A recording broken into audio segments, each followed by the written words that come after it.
ടെമ്പിളും നിരണം ചേർച്ചും എങ്ങനെ ഈ സൊസൈറ്റിയെ കൾച്ചറലി സെക്യുലർലി എങ്ങനെ സ്വാധീനിക്കുന്നു? മീരാബായി ഒക്കെ പഠിച്ചിട്ടുണ്ട്. അപ്പോൾ നമുക്ക് ഈ നിരണം കണ്ണശ കവികളെ നമ്മുടെ കേരള കൗണ്ടർ പാർട്സ് ആക്കി കൺസിഡർ ചെയ്യാൻ പറ്റുമോ? ഇതേ പേരിൽ പുരാതന വാസ്തുവിദ്യയിലുള്ള ക്ഷേത്രങ്ങൾ കാണാൻ സാധിക്കും. സാർ, അങ്ങനെയെങ്കിൽ ഈ നിരണത്തുള്ള ക്ഷേത്രത്തിൽ നമുക്ക് കേരളത്തിലെ ഈ ആദ്യഘടനയിലുള്ള രൂപീകരണത്തെക്കാൾ കൂടുതൽ തമിഴ്നാട്ടിലെ ഈ ഒരു സ്വാധീനം കാണുന്നുണ്ട്. ശില്പകലയും വാസ്തുവിദ്യയും കേരളത്തിൻ്റെ ക്ഷേത്ര പാരമ്പര്യത്തെ എങ്ങനെയാണ് പ്രതികരിക്കുന്നത്? ഈ കണ്ണശ കവികളും തൃക്കപാലീശ്വരവും ക്ഷേത്രവുമായുള്ള ബന്ധം. സംഘം ഏജും നിരണവും തമ്മിൽ എന്തെങ്കിലും ബന്ധമുണ്ട്? സാർ പറഞ്ഞു നെൽസണ്ണം ബോണ്ട് മുസ്ലിം സ്പോർട്ടിനെക്കാളും ട്രെയിനിങ് വളരെ ഇമ്പോർട്ടൻ്റ് ആയിട്ടൊരു ബോണ്ടായിരുന്നു സാർ പറഞ്ഞു. പക്ഷേ എന്തുകൊണ്ട് മുസ്ലിം സ്പോർട്ടിനെ പോലെ നെൽസണ്ണം ബോണ്ട് കിട്ടുന്നു?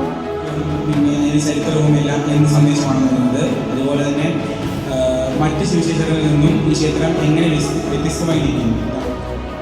ഇന്നത്തെ നിരണം തന്നെയാ പുരാതന നെൽക്കിണ്ട എന്ന് പറഞ്ഞല്ലോ. അപ്പം അതിൻ്റെ എവിഡൻസ് കൃഷി അധികമില്ലാത്ത നിർമ്മത്ത് കുരുമുളക് എവിടെ നിന്നാണ് വന്നത്? അങ്ങനെയാണെങ്കിൽ നിരണം സ്പൈസ് മാർക്കറ്റിൻ്റെ സെൻറ്ററല്ലേ? സോ അത് പ്രൂവ് ചെയ്യാൻ എങ്ങനെയാണ് കഴിയും? റോമൻ ട്രേഡ് നിരണം എന്ന തുറമുഖത്തെ സാംസ്കാരികമായി എത്രത്തോളം ഇമ്പാക്റ്റ് ഉണ്ടാക്കിയിട്ടുണ്ട്? അറേബ്യയും കേരളത്തെയും തമ്മിൽ ഒരു പാലം പോലെ ബന്ധപ്പെടുത്തുന്നതിന് എന്ത് പങ്കാണ് വഹിച്ചത്? ഈ നിരണം വഴി സാക്ഷ്യം വഹിച്ച ഏറ്റവും നിർണായകമായ സംഭവം ഏതാണ്?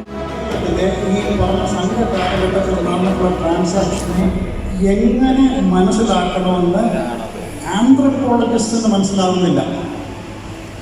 ഇതൊരു വലിയൊരു പ്രശ്ന വിഷയമാണ്. അവർ അവൈലബിൾ ആയിട്ടുള്ള എല്ലാ തിയറിയും ഒന്നിനു പുറകെ ഒന്നായിട്ട് ഇത് സെൻട്രൽ തിയറിയിൽ എങ്ങനെ അപ്ലൈ ചെയ്യാൻ പറ്റും എന്നുള്ളത് നോക്കി. ആ മെഷർമെൻറ്റ് എന്ന് പറയുന്നത് 72 സെൻറ്റിമീറ്ററാണ്. 72.5 സെൻറ്റിമീറ്ററാണ് ചെങ്ങന്നൂർ പോലെ എന്ന് പറയുന്നത്. സ്കെയിലുകളാണ് ശ്രീകോവിലിൻ്റെ അന്നത്തെ ആശാരിമാർ ഉപയോഗിച്ചിരുന്ന കണക്കുകൾ. അപ്പോൾ അതിന് മുമ്പുണ്ടായിരുന്ന ഒരു സംവിധാനമാണ്. അപ്പോൾ മാലിക് ദീനാറ് കൊല്ലത്തുനിന്ന് വന്നിട്ട് ഈ നെരണത്ത ഉയർന്ന സ്ഥലത്ത് 7, 8, 16 ദിവസം താമസിച്ച് കാണും.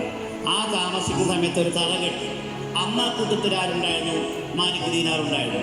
എന്നിട്ട് അദ്ദേഹവും അവരെല്ലാവരും കാസർഗോഡ് പോയപ്പോൾ തൻ്റെ സഹോദരപുത്രൻ മലിക് ഇബ്നു ഹബീബിനോട് പറഞ്ഞു ആ പള്ളി പോയി പൂർത്തീകരിക്കാൻ. ആ ആരാവുന്നത്?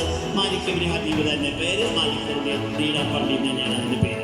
ഒരു ഭക്തി പ്രസ്ഥാനം എന്നുള്ള രീതി ഞാൻ പറഞ്ഞതുപോലെ സ്തുതിക്കുന്നതിനേക്കാൾ കഥ പറയുന്നതിനായിരുന്നു കണ്ണശന്മാർക്ക് ഇഷ്ടം. അതുകൊണ്ട് തന്നെയാണ് ദേശത്തിന്റെ കഥയിൽ വാമൊഴികൾക്ക് മിത്തുകൾക്ക് പ്രസക്തിയുള്ളത്. ഭക്തി പ്രസ്ഥാനമാണോ എന്ന് ചോദിച്ചാൽ TSCക്കൊക്കെ ചിലപ്പോൾ ചോദിച്ചേക്കാം. അന്ന് ഞാൻ പറഞ്ഞായിരുന്നല്ലോ എന്ന് ഓർക്കരുത്. പക്ഷേ ഭക്തി പ്രസ്ഥാനത്തിന്റെ ഒരു ചുവട് മാറിക്കൊണ്ട് കഥ പറഞ്ഞുകൊണ്ട് രാമൻ അന്ന് എന്ത് സംഭവിച്ചെന്നറിയുമോ? മയിലിനെ കണ്ടപ്പോൾ രാമൻ സീതയെ പറ്റി ഓർത്തു എന്ന് പറഞ്ഞുകൊണ്ട് ഭാവനയുടെ ലോകം സൃഷ്ടിക്കാനാണ് ഭക്തി പ്രസ്ഥാനത്തെക്കാളും ഭാവന പ്രസ്ഥാനത്തോട് ദി കൺസെപ്റ്റ് ഓഫ് സേക്രഡ്നെസ് അല്ലെ പവിത്രത സങ്കല്പം പറയുന്നത്. അവിടെ ലൈറ്റിന് പ്രസക്തിയില്ല. പക്ഷേ നസ്രാനി പള്ളികൾ സ്ഥലത്തിന് ജനക്കേടുണ്ടെങ്കിലും കിഴക്ക് പടിഞ്ഞാറായി മാത്രമേ വെക്കാവൂ എന്നുള്ള ആദ്യകാല ചരിത്രകാരന്മാർ. മാർത്തോമ റെസിഡൻഷ്യൽ സ്കൂളിലെ മിടുക്കരായിട്ടുള്ള കുട്ടികളുടെ ഒരു ഇടപെടലിനെ കുറിച്ച് ഇവിടെ പറയാതിരിക്കാൻ നിർവാഹമില്ല.